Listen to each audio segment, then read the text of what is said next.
Good morning. Good morning. Y'all know I had to come on today. I haven't done a video in a minute, but I want to thank y'all for all the output of love and support during my video that I did over a year ago.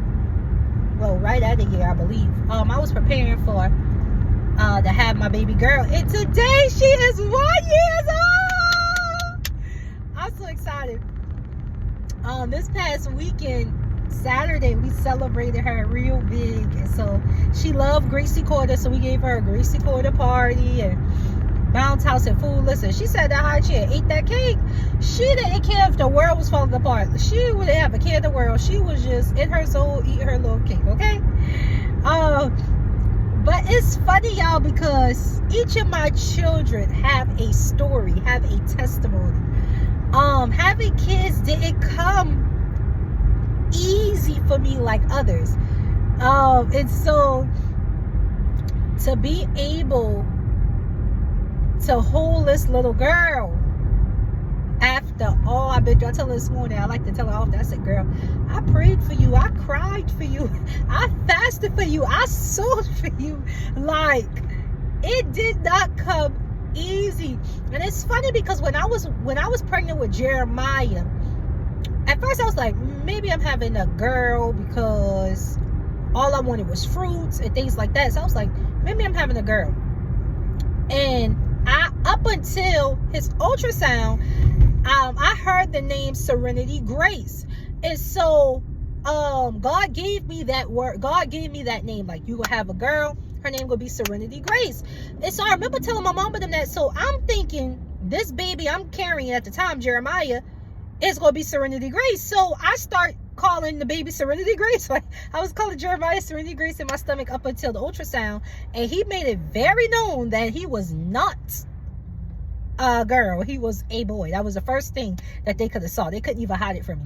I remember Mama and Mama and Mr. Fred there. I think Marcus was in training because he was about to deploy, and that was just so funny. I guess he said, you can stop calling me Serenity Grace now because my name needs to be a boy name. And of course, y'all know the testimony of how Jeremiah came along because the health scares, and Jeremiah 29:11 got me through those tough times because they thought he had spots on his heart. But anyways, to Serenity, having a girl hits different. Like, I love my boys. I love, they are protective. I love them. I love them to pieces. But having a little girl, with my boys, they look up to my dad, to their dad.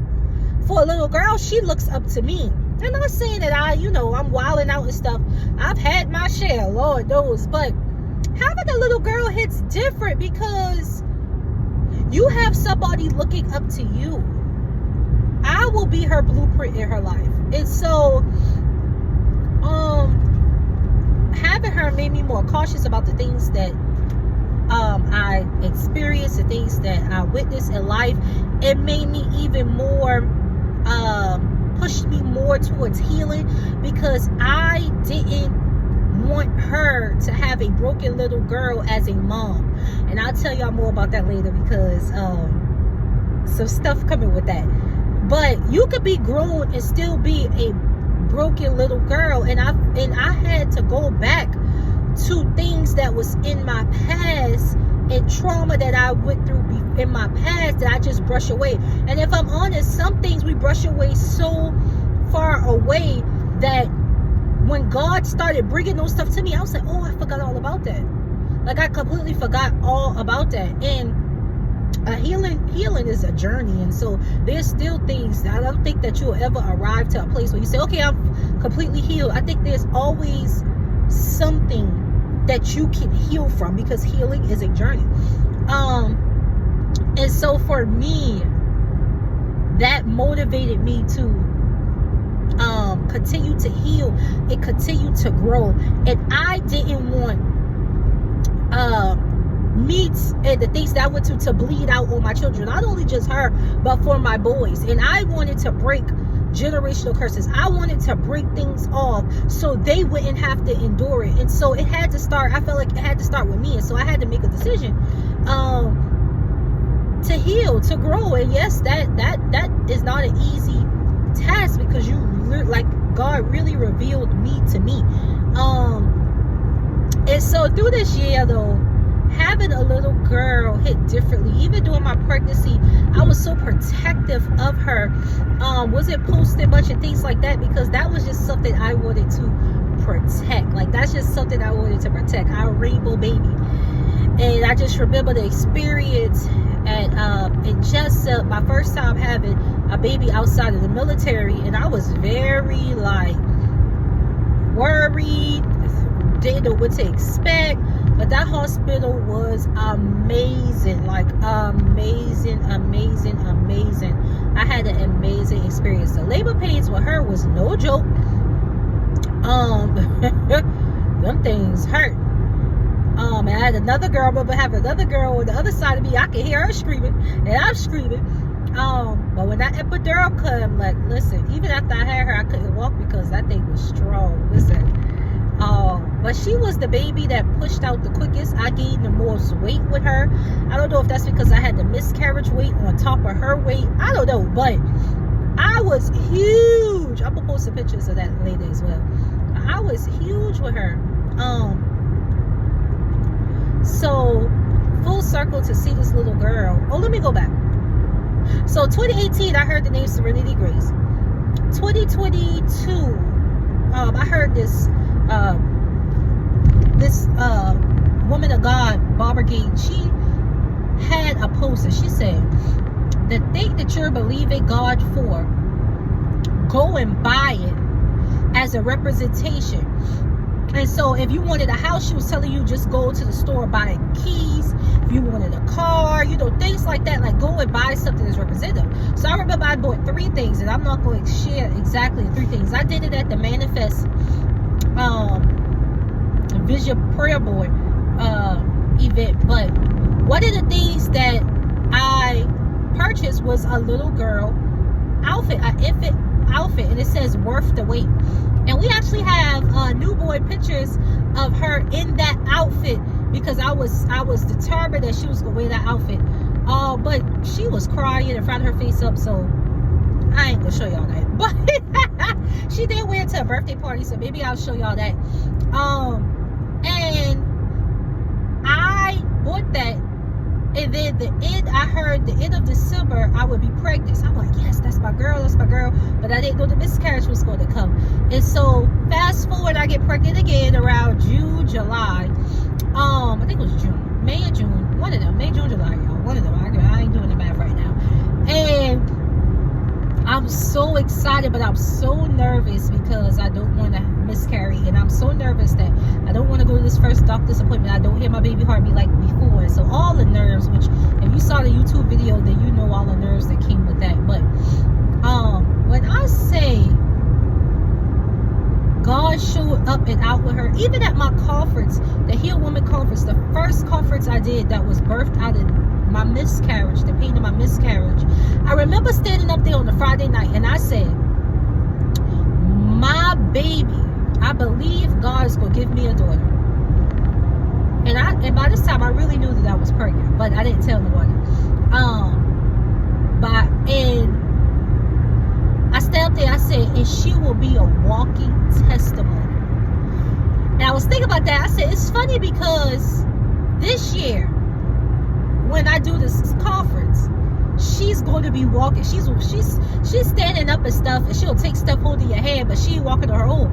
But by the time September comes, she will be walking, and she will be at the conference because she will be at every conference, because I need people to see in real life that God keeps his promises, and no pain is wasted. I heard Lady Lorana Phelps say that no pain is wasted, not one. And I remember when she was to speak at the first conference, and her mom came. Now, granted, no one knew I was pregnant. Her mom laid hands on my stomach, and she knew that I was pregnant. God revealed to her that she was pregnant, and she said, "It's some things that's out of place." And I remember her moving her hand, as putting things back in place. And I mean, I wept. And what was shocking about it, God bless her soul, because went to churches and I've seen people pass out and stuff like that. I have never experienced that. When I tell you that lady barely touched me, like barely touched me, and I was on the ground. Like barely touched me, and I was on the ground. And I wasn't hurt or nothing like that. Like I was like probably right at like 5 or 6 weeks or so. I just had to take the test like earlier that week. But I just didn't tell nobody. So the fact that she knew, I knew it was God.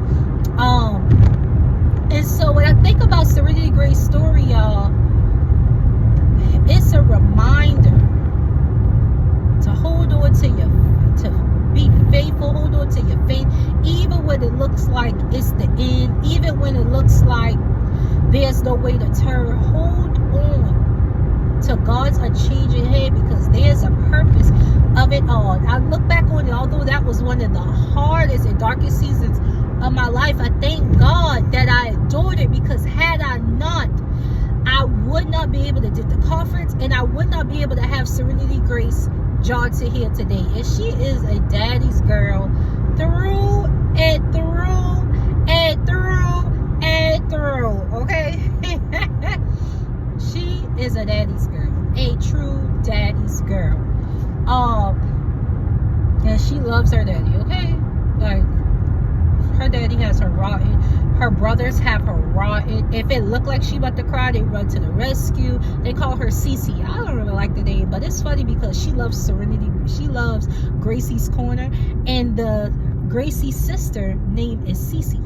So they call her Cece. I don't like it, but I love Serenity Grace because I know the meanings behind her name. But anyways, I let them have their moment. But and I have 2 other things I bought on Amazon for the things I want God to do, and it hasn't come yet, but I know that they will. I know that they will.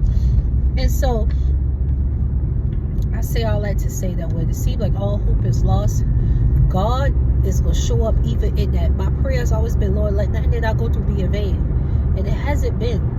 It hasn't been. No pain wasted. And I'm just thankful, y'all.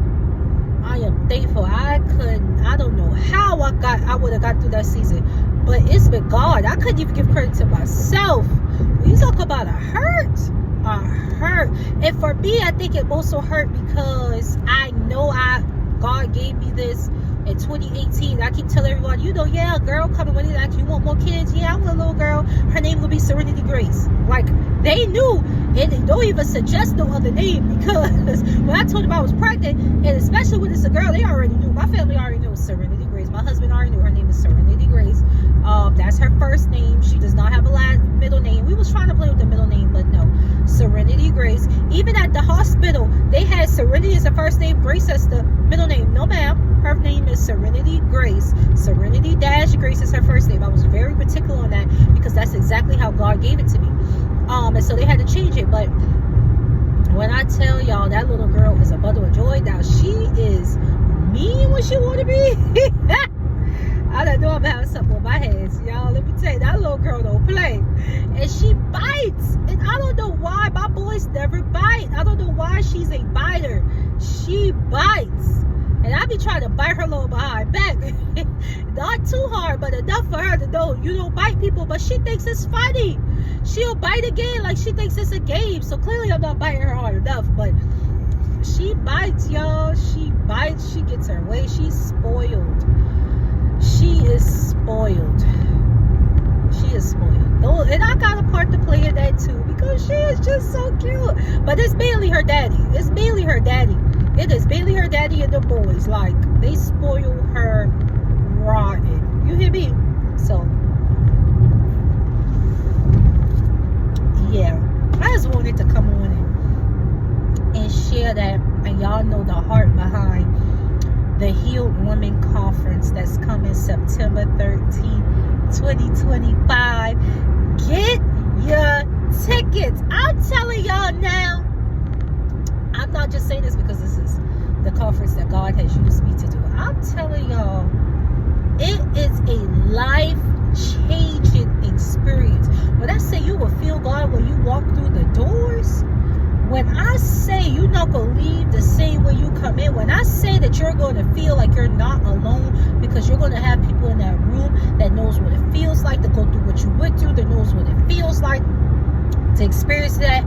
Y'all, when I tell y'all, this conference is like no other.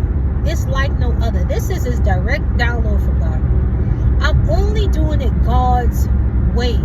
No other way will work. If you hear my share what I did the first time I wanted vendors and I wanted all this stuff, and I heard God say no. We're not, no. Even with this time I wanted certain speakers, and God said no. And when I say it's direct obedience that's leading this conference, and I believe that God has this conference designed for you in mind. Get y'all tickets. I cannot wait to reveal the speaker, y'all. Get your tickets. I'm working on adding another speaker. Like, when I say I'm throwing out all the stops, because at the end of the day, I want you to be healed. I want you to have the tools and the resources. This is not going to be a conference you just come to be cute and pretty. You go out the same way. No. When you come, you will get a transformation. You will get tools that when you walk outside that door, you will know how to attack the things that's trying to attack you. When I tell you, you will be encouraged. You will be lifted. You will be a part of a sisterhood. And so I cannot wait. Head on over to www.daughterstodestiny.org and go to the events tab and purchase your ticket. Early bird registration, $99, y'all, for the entire day. I say the entire day. It is jam-packed for the entire day. I want to see y'all in the room. I love y'all. Have a good weekend. Bye.